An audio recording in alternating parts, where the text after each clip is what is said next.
വിദേശത്ത് ഒട്ടനവധി പരിപാടികൾ നടത്തിയിട്ടുള്ളതാണല്ലോ മാം.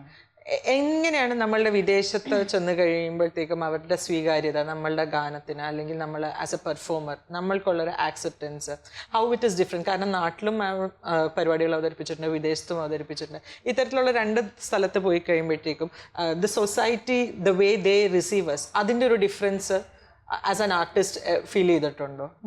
നമ്മൾക്ക് വിദേശത്ത് ഞാൻ കുറേ മുമ്പ് പോയതാണ് ലൈറ്റ് മ്യൂസിക്, ഇതിന് ഒരു ഫിലിം ഗ്രൂപ്പിൻ്റെ കൂടെ. അപ്പോഴൊക്കെ എന്താണെന്ന് വെച്ചാൽ ഈ ഫിലിം സോങ്സ് പ്രസൻറ്റ് ചെയ്യാനാണ്. അപ്പോൾ നമ്മുടെ അടുത്ത് നിന്ന് അന്ന് കൂടുതൽ മലയാളികളാണ്, എവിടെ പോലും മലയാളികളുടെ ഒരു ഗ്രൂപ്പാണ് കൂടുതൽ വരുന്നത്. അപ്പോൾ അവർ നമ്മൾ പാടിയിട്ടുള്ള ഫിലിം സോങ്സ് പ്രസൻറ്റ് ചെയ്യാൻ അത് തന്നെയാണ് എക്സ്പെക്റ്റ് ചെയ്യുന്നത്. അപ്പോൾ അതിൽ പിന്നെ ക്ലാസിക്കൽ മ്യൂസിക് അത് പല സ്ഥലത്തും പ്രസൻറ്റ് ചെയ്തിട്ടുണ്ട്. അവിടെയും അത് എക്സ്പെക്റ്റ് ചെയ്യുന്നത് കാരണം വേറെ ഒരു അത് തന്നെയാണ് അവർ എക്സ്പെക്റ്റ് ചെയ്യുന്നത്, അതിന് തന്നെയാണ് നമ്മൾ വിളിക്കുന്നത്. അത് കാരണം ഏതാണ്ട് ഇവിടുത്തെ പോലെ, പക്ഷെ അവിടുത്തെ ഒരു അക്കസ്റ്റിക്കൽ രീതിയെല്ലാം വ്യത്യാസം, ഓഡിയൻസ് വ്യത്യാസം, ഓഡിയൻസിൻ്റെ റെസ്പോൺസ് വ്യത്യാസം, അങ്ങനെയൊക്കെ ഉള്ള ഒരു ഇതേ ഉള്ളൂ. അല്ലാതെ വലിയ വ്യത്യാസം എനിക്ക് ഫീൽ ചെയ്തിട്ടില്ല. അമ്മയുടെ കൂടെ പെർക്കഷൻ സപ്പോർട്ട് ചെയ്തിട്ടുള്ള ഒരു വ്യക്തി കൂടിയാണല്ലോ. എനിക്കൊന്ന് അബ്രോഡ് തന്നെ ചെയ്തിട്ടുണ്ട്. ഞാൻ ആദ്യമായിട്ട് പോയത് അമ്മയുടെ കൂടെയാണ്, ഗജ്ജർ വായിച്ചു തുടങ്ങിയത് അമ്മയുടെ കൂടെയാണ്. അപ്പം അതിനുശേഷം പക്ഷെ ചാരു ചെന്നെത്തുന്ന സംഗീത മേഖല എന്ന് പറയുന്നത് നമ്മളുടെ ഇവിടെ കണ്ട് പരിചയിച്ചിട്ടുള്ള ഒരു സംഗീത മേഖലയല്ലേ? ഇപ്പൊ സ്വീഡനില് എത്നോ സ്വീഡൻ, റൈറ്റ്? സ്വീഡനിൽ ബാൻഡിന്റെ പേര് വാദൻസ് ബാൻഡ് ആണ്. എത്നോ എന്ന് പറയുന്ന ഒരു പ്രോജക്റ്റിലാണ് ആദ്യം പോകുന്നത്. ലോകത്തിന്റെ പല ഭാഗത്തു നിന്നുള്ള സംഗീതജ്ഞർ വരുന്നു, സംഗീത പ്രേമികൾ വരുന്നു. സോ എനിക്ക് തോന്നുന്നു ഈ ഒരു ചോദ്യത്തിന്റെ വേറൊരു ഡയമെൻഷനിലുള്ള ഒരു ഉത്തരം ചാരുവിന് പറയാൻ സാധിക്കും. അവിടെ വന്നു കഴിയുമ്പോൾ ഒരു മ്യൂസിക്കിന്റെ ബ്ലെൻഡാണ് സംഭവിക്കുന്നത്.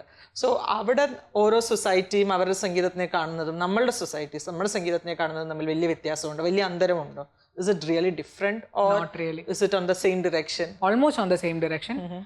അവർ പഠിക്കുന്നതും അവരുടെ ഓപ്പൺനെസ്സും നമുക്ക് ചിലപ്പോൾ ഉണ്ടാവത്തില്ല ഒരു രീതിയിൽ. ചില രീതിയിൽ നേരെ തിരിച്ചാണ്. നമുക്ക് പല ജോണേഴ്സിനെ കുറിച്ചും നമുക്കറിയാം. അവർ പഠിക്കുന്നതിനെ കുറിച്ച് അവർ ചിലപ്പോൾ ഭയങ്കര ഡീപ്പായിട്ട് പക്ഷെ ഞാൻ കണ്ടിട്ടുള്ള എല്ലാം ഫോക്ക് മ്യൂസീഷ്യൻസ് ആണ്. അപ്പോൾ അവർ ഈ ക്ലാസിക്കലി ട്രെയിൻഡ് സ്കോർ ഉണ്ടെങ്കിലേ വായിക്കൂ എന്ന് പറയുന്ന ആൾക്കാരല്ല. പെട്ടെന്ന് സ്പോണ്ടേനിയസ് ആയിട്ട് നമ്മളൊരു ട്യൂൺ പറഞ്ഞാൽ ആ കോഡ്സ് ഇതൊക്കെയാണോ എന്ന് പറഞ്ഞ് അവർ ക്രോസ് ചെക്ക് ചെയ്ത് വർക്ക് ചെയ്യുന്ന ആൾക്കാരാണ്.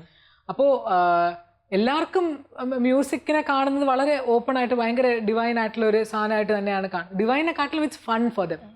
അപ്പോൾ more than the way they see it, ഇതൊരു ദൈവത്തിൻ്റെ അനുഗ്രഹം എന്ന് കാണുന്നതിൻ്റെ ആ ഒരു അപ്പോൾ അതിന് പോസിറ്റീവ്സും നെഗറ്റീവ്സും രണ്ടും ഉണ്ടാകാം. നമുക്ക് ഡിവൈൻ ആണ് നമ്മൾ വളരെ ക്ലോസ് ആയിട്ട് ഹോൾഡ് ചെയ്യുക. അപ്പോൾ നമ്മൾ തെറ്റും ശരി എന്നുള്ളൊരു വാദം അവിടെ വരും. അവിടെ തെറ്റും ശരി എന്നുള്ളൊരു വാദമില്ല. അത് എന്ത് ഓപ്പൺനെസ് ആണ്. ഇപ്പോൾ ഒരു ഇൻസ്ട്രുമെന്റ് പഠിച്ചാലേ മ്യൂസീഷ്യൻ ആവുന്നില്ല, ക്ലാസിക്കലി ട്രെയിൻഡ് ആയാലേ മ്യൂസീഷ്യൻ ആവുന്നില്ല. എന്തെങ്കിലും ഒരു പ്രത്യേകത അവർക്ക് ആ മ്യൂസിക്കിൽ കൊടുക്കാൻ പറ്റുന്നുണ്ടെങ്കിൽ ഒരു മ്യൂസീഷ്യനാണ്. അപ്പോൾ ആ ഓപ്പൺനെസ് ഒക്കെ എനിക്ക് ഭയങ്കര ഇഷ്ടമാണ്. പിന്നെ നമ്മളൊരു പർട്ടിക്കുലർ ക്ലാസിക്കലിൻ്റെ പ്രത്യേകതയാണ്, നമുക്ക് എത്ര പഠിച്ചാലും തീരില്ല എന്നുള്ളതാണ്. നമ്മളിപ്പോൾ അമ്മ ഇപ്പോഴും കേട്ട് പഠിക്കാറുണ്ട്, ഞാൻ അമ്മയുടെ നിന്ന് ഇപ്പോഴും കേട്ട് പഠിക്കാൻ ശ്രമിക്കാറുണ്ട്. അപ്പോൾ അതിൻ്റെ ഡെപ്ത് അത്രമാത്രമുണ്ട്. പക്ഷേ അതല്ലാത്തൊരു മേഖലയുണ്ട് വേറെ. നമുക്ക് എന്തിനേയും നമ്മുടെ ഒരു ഐഡൻറ്റിറ്റിയിൽ യൂസ് ചെയ്യാൻ പറ്റും. ഇപ്പോൾ പെർക്കഷൻ പഠിച്ചിട്ടുള്ള ഒരാളായിരിക്കില്ല പെർക്കഷൻ വായിക്കുന്നത്. ദേ ട്രൈ, പക്ഷേ they able to give something of their own. അപ്പോൾ അതിനുള്ളൊരു ഓപ്പൺനെസ് പുറത്തേ ഞാൻ കണ്ടിട്ടുള്ളൂ. അത് ഭയങ്കര എൻകറേജിങ് ആണ് എന്നെ സംബന്ധിച്ച്. എന്ന് വെച്ചാൽ ഇത് ഇത്രയും പഠിക്കാതെ വായിക്കാൻ എനിക്കൊരു പേടി അല്ല.